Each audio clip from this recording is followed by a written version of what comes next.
Selamat datang di podcast Bagi Horor.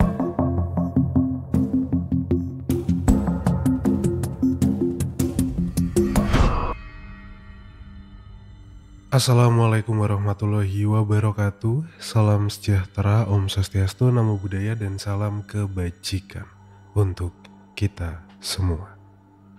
Kembali lagi di podcast Bagi Horor. Tentunya masih bareng aku Arga di sini akan menemani kalian. Tentunya dengan cerita-cerita menyeramkan yang sudah dibagikan para sobat horor. Buat yang nunggu series cerita-cerita bersambung, mohon bersabar ya teman-teman ya. Karena kayak dalam keadaan tenggorokan dan suaraku yang seperti ini kayaknya belum mampu untuk membacakan cerita-cerita yang panjang dan bersambung.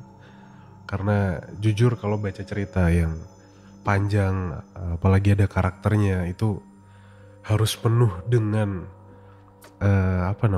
kayak berusaha masuk gitu ke dalam ceritanya. Dan kadang itu bikin ngomong separagrafnya tenggorokan udah kayak kecekik rasanya. Jadi aku mohon kalian bersabar buat yang nunggu cerita-cerita bersambung. Kita bacakan dulu cerita-cerita pendek yang sudah masuk di email ataupun kemarin yang cerita di live-nya podcast Bagi Horor setiap jam 9 malam ya, hari Senin sampai dengan hari Jumat. Ada satu cerita kemarin yang serem menurutku. Cerita dari Kang Arjo. Wah, itu epic sih. Epic. Dan akan aku bacakan di episode kali ini. Terus ada cerita juga kemarin di live, cerita dari Mas Pandu. Sebenarnya ada satu series nih teman-teman. Bukan series juga sih. Satu cerita tapi dari orang yang sama. Jadi dua cerita dari orang yang sama. Pengalaman yang menurutku juga luar biasa pengalamannya. Akan aku bacakan di next episode ya. Kita baca dulu cerita-cerita yang pendek di malam hari ini. Sebelum masuk ke cerita, aku pengen bahas satu berita dulu yang aku baru temuin dan wow. Jadi ada sebuah rumah di daerah Bandung Barat ini katanya ya. Ada ibu dan seorang anak ditemukan meninggal dan katanya meninggalnya sudah 6 tahun. Dan ditemukan itu sudah dalam bentuk kerangka. Wih, aku gak terlalu dalam sih baca beritanya. Maksudnya aku gak terlalu ngerti. Cuma ini yang aku temuin adalah tulisan dari sebelum mereka meninggal. Jadi kayak wah, sedih banget sih. Ada tulisan dari si ibunya, si istrinya. Jadi pesan untuk suaminya. Begitu juga ada tulisan dari anaknya. Aku bacain dikit aja kali ya. Jadi kalau di sini tulisannya itu, jikalau kau menikah lagi, aku harap jangan menyakiti istrimu yang ketiga nanti. Jadi dia udah menemukan bahwa suaminya itu menikah lagi, yang katanya foto bersama yang dipajang di Facebook.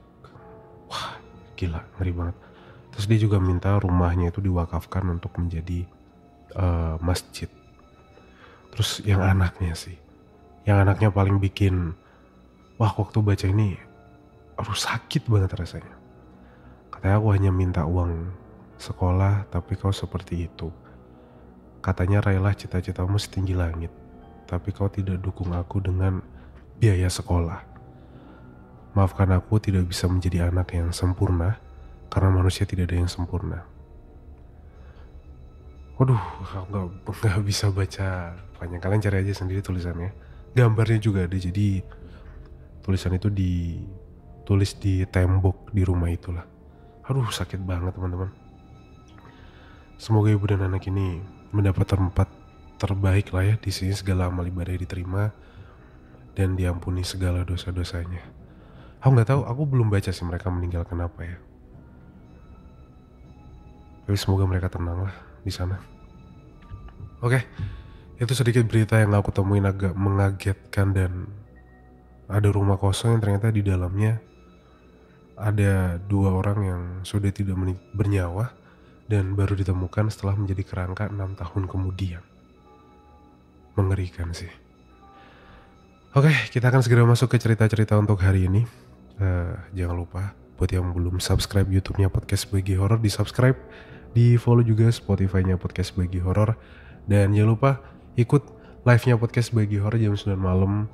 Kalau kalian lagi dengerin ini harusnya lagi live ya. Pas upload kalian dengerin ini harusnya podcast Bagi Horor sedang live. Jadi mampir-mampir sebentar lah ya. Oke, kita akan masuk ke cerita-cerita untuk malam hari ini. Pasang headset kalian, tutup pintu, matikan lampu.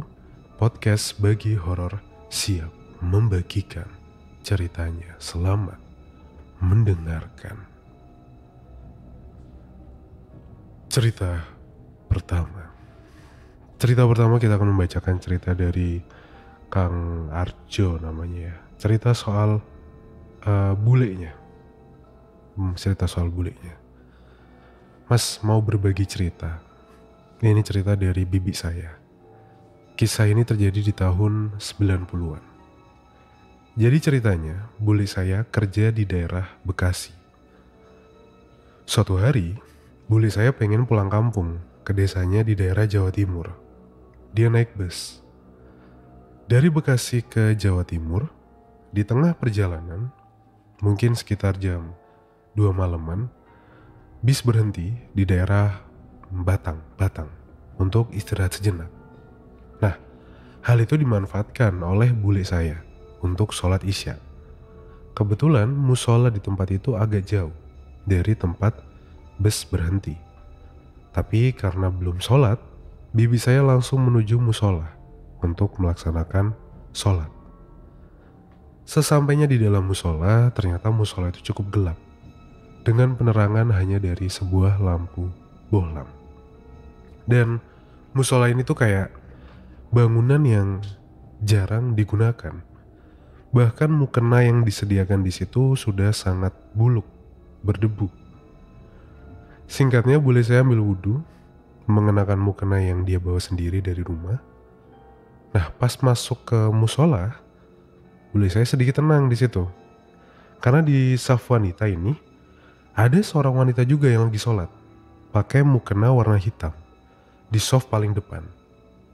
Pikiran bule saya tenang. Wah, alhamdulillah, syukur gak sendirian lah di musola itu. Jadi apalagi dengan kondisi musola yang gelap kan, kalau berdua seenggaknya ada temennya lah. Dia pun mulai sholat.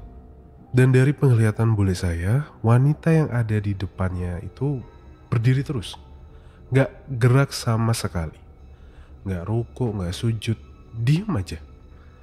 Nah, pas bule saya selesai baca Al-Fatihah, wanita yang ada di depannya ini menyaut, "Amin."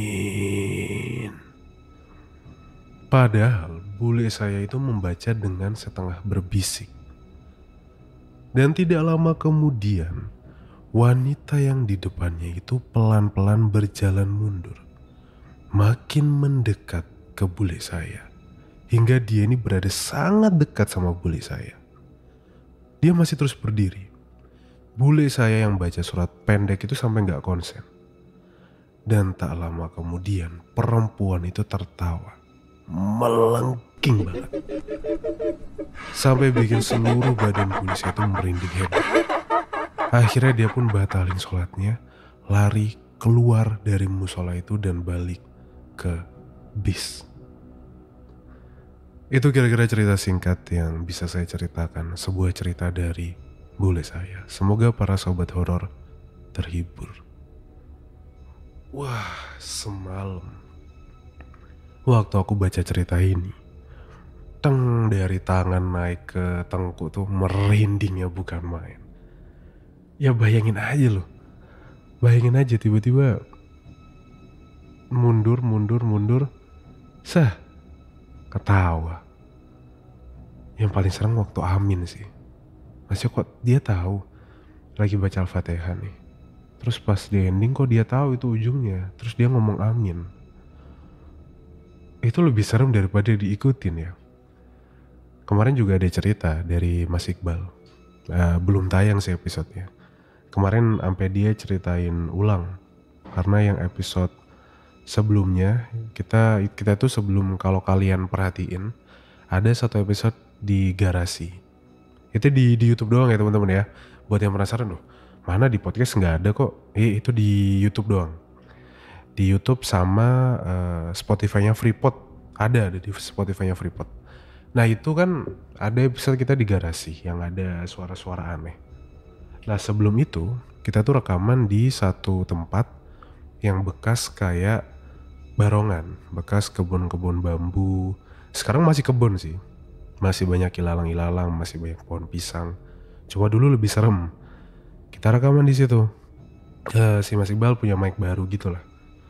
Aku pakai micku sendiri. Nah anehnya mic yang dipakai Mas Iqbal ini sama Raffi itu rusak. Suaranya sama sekali hancur, gak bisa diselamatin. Jadi cerita itu tertunda cukup lama. Terus kemarin sempat rekaman tapi belum diedit. Aku ceritain singkat aja di sini. Ada temennya Mas Iqbal yang punya tempat ruangan kerja gitu di rumahnya. Suatu hari dia lagi kerja, terus dari lemari, dia punya lemari kayu gitu di samping tempat ke meja kerjanya. Itu dengar ketukan, tok tok tok tok. Dia sadar ini nggak ada yang menghasilkan suara kayu seperti ini dari samping kecuali dari si lemari. Dia bangun, lemarinya dibuka. Kalian tahu apa yang dia lihat? Ada anak kecil dengan muka orang tua lagi duduk meluk lututnya gitu loh, ngerti nggak? Anak kecil yang lagi jongkok duduk gitu di pojokan. Nah kan temennya ini kan baca doa Bapa Kami gitu kan. Dia non muslim, dia baca doa Bapa Kami. Kalian tahu apa yang dilakukan sama si makhluk ini? Dia mengikuti doa itu. Temennya teriak lari keluar dari tempat kerjanya. Itu udah serem. Tapi nggak tahu kenapa ceritanya Kang Arjo barusan ini lebih teng gitu rasanya, lebih anjir. Apalagi aku kemarin bacain kan jam 11 hampir setengah 12 kalau nggak salah waktu live. Jam setengah 11 lah. Setengah 11 jam 11. Wah itu kayak merindingnya bukan main. Itulah cerita soal. Tapi sekali lagi aku ingatkan ya, cerita-cerita seperti ini bukan untuk menakuti supaya kita takut beribadah. Tapi bukankah tugas mereka kan memang mengganggu kita supaya tidak beribadah kan? Jadi yang pasti kita harus percaya bahwa tiada kekuatan yang lebih besar daripada kekuatannya. Oke, kita lanjut. Terima kasih Kang Arjo btw untuk udah berbagi ceritanya di live kemarin. Terima kasih juga udah hadir. Sekarang kita lanjut dari ceritanya Mas Pandu nih. Mas Pandu ini orang lama juga nih di live-nya Bagi Horor. Udah dari dulu banget. Kemarin nge-share satu cerita soal pabrik sepatu. Kita langsung coba bacakan di cerita yang kedua. Ini cerita dari temen sih, yang masih kerja di sana. Sebuah cerita tentang pabrik sepatu. Awal-awal pertama kerja pabrik sepatu ini, pekerjanya dibagi 2 shift, pagi dan malam. Pabrik berlokasi di Jawa Timur ya. Kisah ini dialami sama teman saya. Hari pertama kerja, temanku ini dapat shift malam dan ditempatkan di produksi sepatu atau mesin press. Dan setiap bagiannya disekat-sekat triplek. Di ruangan kalau shift malam itu ada 5 orangan lah di dalam ruangan itu. Masuk kerja jam 7 malam. Awalnya ya kerja biasa lah. Ada pengarahan dari mandor, terus diajari sama temen dan setiap 2 jam boleh istirahat sebentar. Karena sistemnya tuh borongan. Nah si temanku ini dikasih mesin yang di pojokan. Gak tahu kenapa. Nah pas di jam 11-an dia tuh ngerasa ngantuk banget. Dan mikir pengen ke kamar mandi, cuci muka lah biar gak ngantuk. Tapi posisi kamar mandinya ini agak jauh, di belakang pabrik. Jalanlah dia ke kamar mandi di belakang ini. Sampai kamar mandi dia cuci muka. Terus dia ini kerasa kayak ada yang masuk di kamar mandi samping. Ngerti gak? Udah kamar mandi biasa lah. Ada 2 atau 3 kamar mandi di situ. Jadi ngerasa ada yang masuk di kamar mandi sebelahnya. Oke. Setelah itu dia dengar ada suara mandi. Biur ada orang mandi. Gak lama muncul suara bersenandung. Ya orang lagi mandi sambil nyanyi gimana sih, kayak nah gitu. Nah masalahnya ini suaranya cewek. Sedangkan kalau shift malam karyawan ceweknya itu gak ada. Shift cewek itu cuma pagi sampai sore doang. Sedangkan itu juga kamar mandi cowok. Temanku coba manggil kan, "Mbak, Mbak." Setelah itu suaranya hilang. Gak kedengeran suara bersenandung. Dia buru-buru balik ke ruangan lagi. Dan di sana dia hanya diem, gak cerita apa-apa. Di jam satuan teman-temannya ngajakin, "Ayo berhenti dulu yuk, cari makan, istirahat," katanya. Tapi temenku ini gak mau. Udah makan dulu, ntar aku nyusul," katanya. Teman-temannya udah pada keluar. Di ruangan gak ada orang, sepi. Gak lama, katanya nih, ada sosok perempuan pas banget di depan mesinnya itu lewat.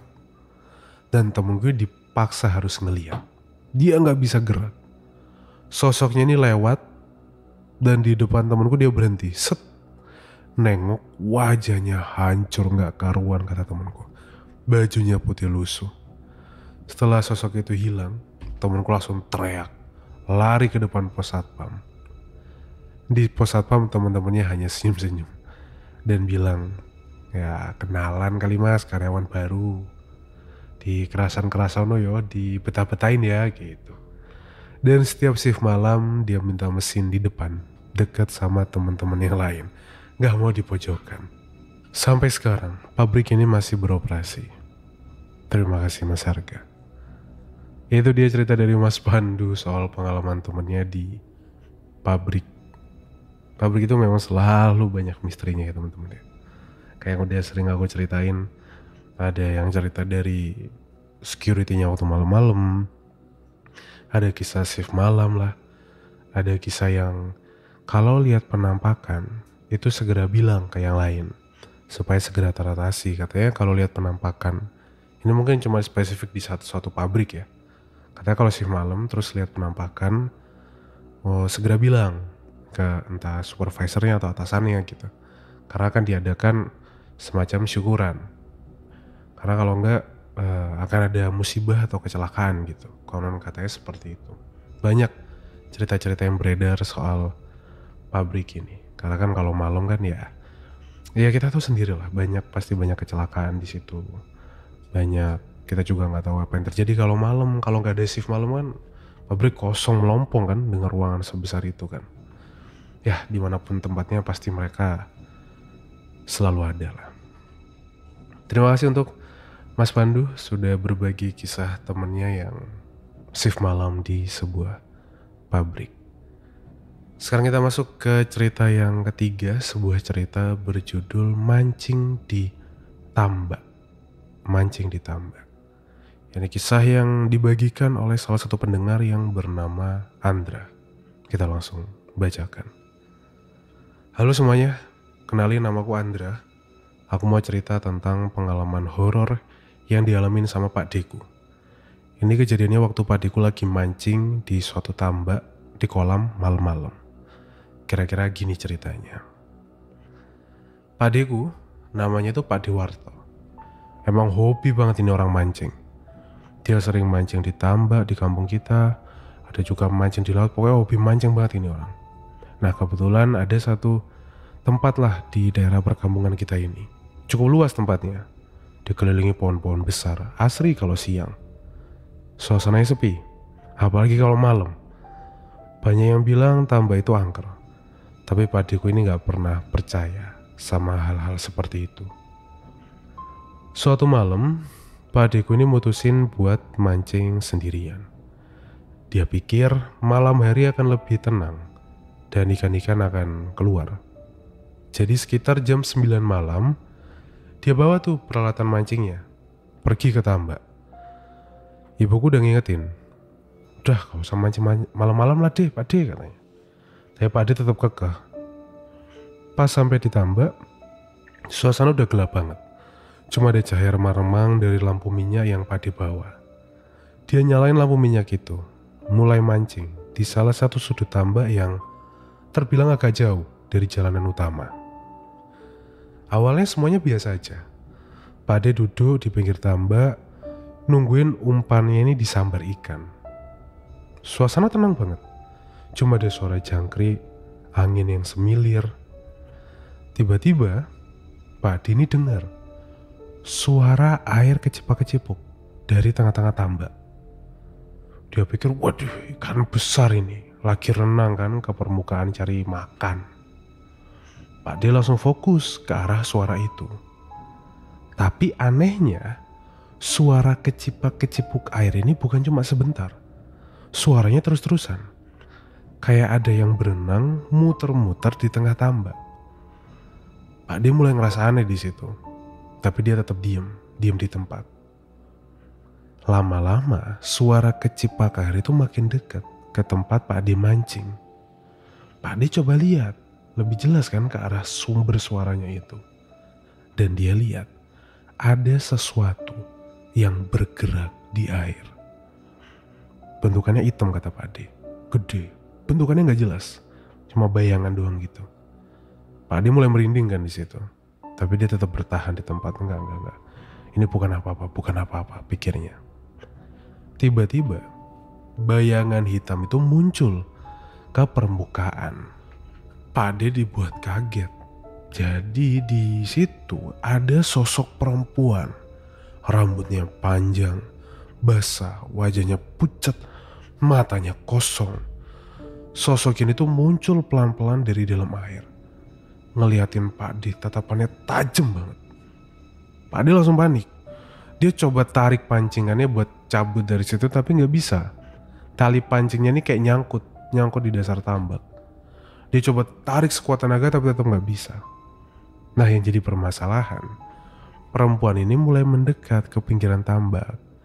Dia kayak semacam jalan kata Pak D. Makin dekat. Dalam keadaan panik, pancing yang kata harganya lumayan kata Pak D, itu ditinggalin. Pak D lari sekenceng mungkin lah ke jalan utama. Tapi anehnya, kata Pak D nih, jalan yang seharusnya gak sejauh itu terasa lebih jauh. Terasa lebih gelap lah tempatnya daripada tadi waktu dia datang. Suara langkah kaki Pak D itu kayak bergema di sepanjang jalan. Sampai akhirnya Pak D itu dengar suara langkah kaki di belakangnya. Suaranya berat, teratur, kayak ada yang ngikutin dia. Pak D gak berani nengok ke belakang. Dia terus lari sekuat tenaga sampai akhirnya alhamdulillahnya dia sampai di jalan utama yang agak terang. Di situ Pak D berhenti, ngatur napas kan. Wah udah ngos-ngosannya bukan main. Dia nengok ke belakang, gak ada siapa-siapa. Cuma tambak, kolam gelap, tenang, sunyi. Mikir buat ambil pancing, enggak deh kata Pak D. Dia langsung lari pulang waktu itu. Nah, karena waktu itu yang paling dekat adalah rumahku, jadi Pak D ini mutusin untuk larinya ke rumahku. Langsung dia gedor-gedor pintu. Untungnya ibuku kebangun, langsung bukain pintu. Kenapa deh? Ada apa deh katanya? Kok panik gitu mukanya, dari mana? Tanya ibuku kan. Pak D cerita tuh semua yang dia alami. Akhirnya ibuku langsung nyuruh Pak D buat gak balik lah, jangan ke tambak itu lagi. Udah dibilang jangan mancing malam-malam, orang gak ada juga yang mancing ke sana. Jam malam itu untungnya Pak D dengerin, dia gak mau mancing lagi di sana. Dia percaya kalau memang tambak itu ada sesuatunya. Nah ini besok paginya nih, aku sama Pak D itu balik ke tambak buat ngambil pancingannya yang ketinggalan. Untungnya gak hilang. Jadi pas sampai sana di tempat Pak D kemarin itu masih ada pancingannya. Kita lihat pancingannya masih nyangkut di pinggir tambak.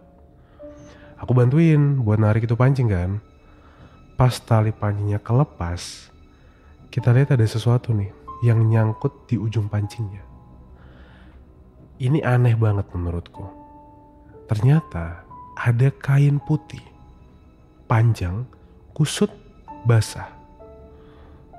Gak pakai pikir lagi, pada ambil itu dibuang lagi. Kita buru-buru pulang ke rumah.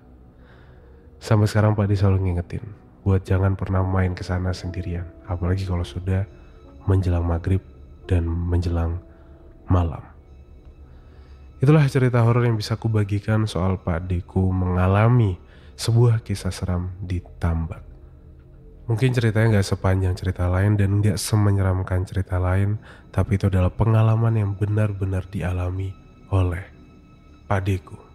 Terima kasih semuanya yang mendengarkan.